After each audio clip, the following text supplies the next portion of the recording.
Good morning.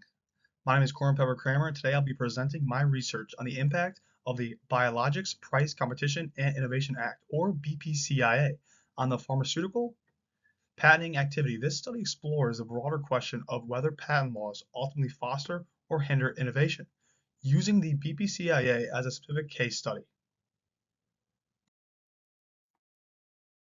The BPCIA was a landmark piece of legislation designed to create a pathway for biosimilar drugs while preserving incentives for innovation in the biologic space. However, there has been ongoing debate about its actual effects. This research aimed to provide a quantitative evidence on the BPCIA's impact on innovation, specifically looking at patenting trends. We used a difference in difference methodology comparing the pharmaceutical sector to the medical device sector. Our key finding, focusing on the initial years after the act, was that BPCAA did not have a statistically significant effect on value of pharmaceutical patents when compared to the control group. This suggests that, at least in the short term, and by this metric, the act did not demonstrably hinder patenting activity.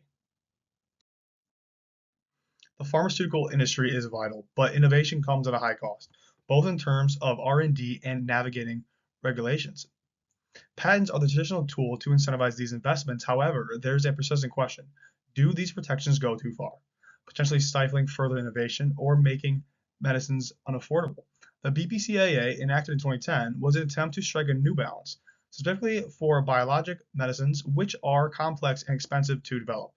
It introduced mechanisms like a 12-year exclusionary period. This leads to our central research question. How did the BPCIA actually affect pharmaceutical innovation as measured by patenting trends? The literature review grapples with the ongoing debate, patents as innovation drivers versus potential hindrances. Central to our paper is the Biological Price Competition and Innovation Act of 2010, or BPCIA. Existing analysts of the BPCIA are divided. Some, like studies from the University of Minnesota and the William and Mary School of Law, raise concerns that it could inadvertently slow innovation or delay biosimilar entry. Others argue its protections are vital for the high-risk nature of biologic development. An important counterargument, notably from the Smith and Jones 2018, suggests that intellectual property frameworks can actually foster progress and enhance knowledge sharing. The literature presents a dual perspective on patents. On one hand, they are seen as crucial for driving R&D by allowing firms to recoup investments. On the other hand, critics argue they can create barriers for further research and keep prices high. The BPCIA itself has been viewed through these lenses. Some feared its provisions, like the 12-year exclusionary period, would excessively favor the drug manufacturers and hinder competition. Others argue these protections are vital given the complexity of biologics. What's been largely missing is a robust empirical evidence that isolates the BPCIA's causal impact in the early years. This study aims to help fill that gap. To assess the BPCIA's impact, we employed the difference in difference, or DID, methodology. This is a quasi-experimental technique that helps us estimate the causal effect of intervention.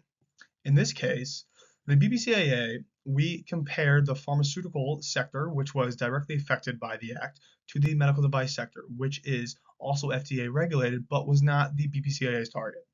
The core idea to see if the change in patenting trends for pharmaceuticals after 2010 differed significantly from the change in medical device sector over the same period, after accounting for pre-existing trends and other influences like GDP growth and R&D spending. Our data spans from 1995 to 2015.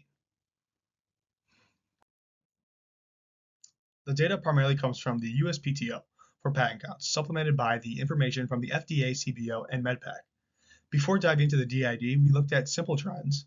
For medical devices, there was a very strong and consistent increase in patents year over year. For the pharmaceuticals, there were also significant upward trends, but it was less consistent, with other factors clearly playing a larger role in yearly fluctuations compared to medical devices. It's important to remember these initial findings just describe trends. They don't tell us if the BPCIA caused any of these changes. Now the DID. Let's look at the patent trends graphically. On the left, you see the medical device patents, its steady, strong climb from 1995 to 2015. The regression lines, whether based on pre-BPCIA data or the full data set, Track these points closely. There are no obvious breaks in this trend around 2010. For the pharmaceutical patents, the DID graph is more volatile. The blue line shows what the trend might have looked if pre-2010 patterns continued. The red line shows the actual trend. Visually, there appears to be a divergence after 2009, with actual patent numbers post-BPCIA essentially falling below what the earlier trends might have predicted. However, a visual inspection just is not enough. We need statistical analysts. This table shows the result of the main difference in difference regression model. The key variable we are interested in is the interaction term treated post BPCIA. This tells us the differential effect of BPCIA on pharmaceutical sector compared to the medical device sector. The coefficient is positive around 2,648, which, if significant, would suggest an increase in pharmaceutical patents relative to the medical device after the BPCIA. However, the p-value is 0.119. This is greater than the typical threshold of 0.05, meaning we cannot confidently conclude that this observed effect is different from zero.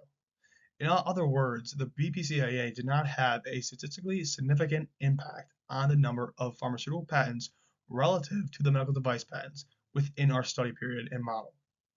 The overall model fits the data well, and other factors like the general post-BPCIA period and R&D spending did show significant associations with patent counts. So, what do we make with this non-significant finding? For the BPCIA direct impact, our initial hypothesis, based on some concerns in the literature, allowed for the potential that the BPCIA might actually reduce patenting.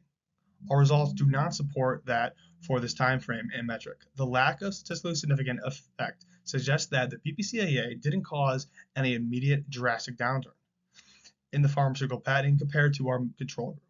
The inherent drive for innovation in pharma might have been strong enough to absorb the impact's changes without a major jolt to the patenting numbers in these early years. It's crucial to understand that not significant does not mean no effect at all. It means that with the data and methods used, we couldn't confidently distinguish the observed effect from a random chance for this specific outcome in this period. Now, it's important to discuss the limitations of this study. The core parallel trends assumption in DID is hard to perfectly verify. Our analysis only extends to 2015, and the full impact of BPCIA, especially as more biosimilars enter the market, might take longer to become more evident.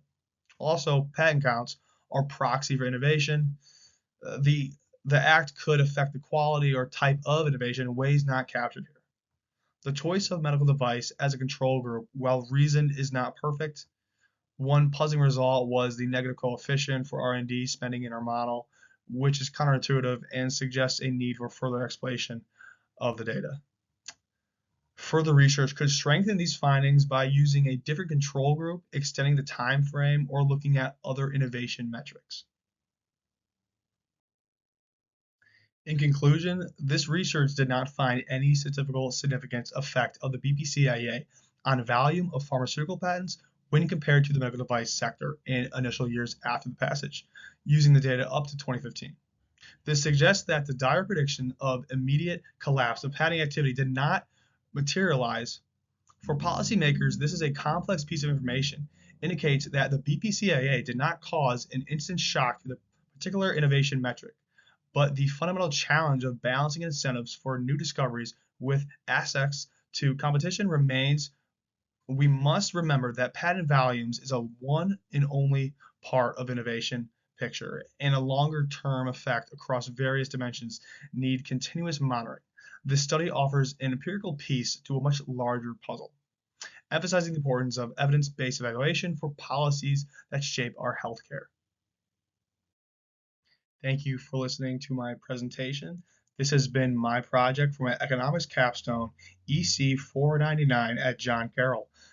I love doing this, and if you have any questions, please reach out to me. Thank you.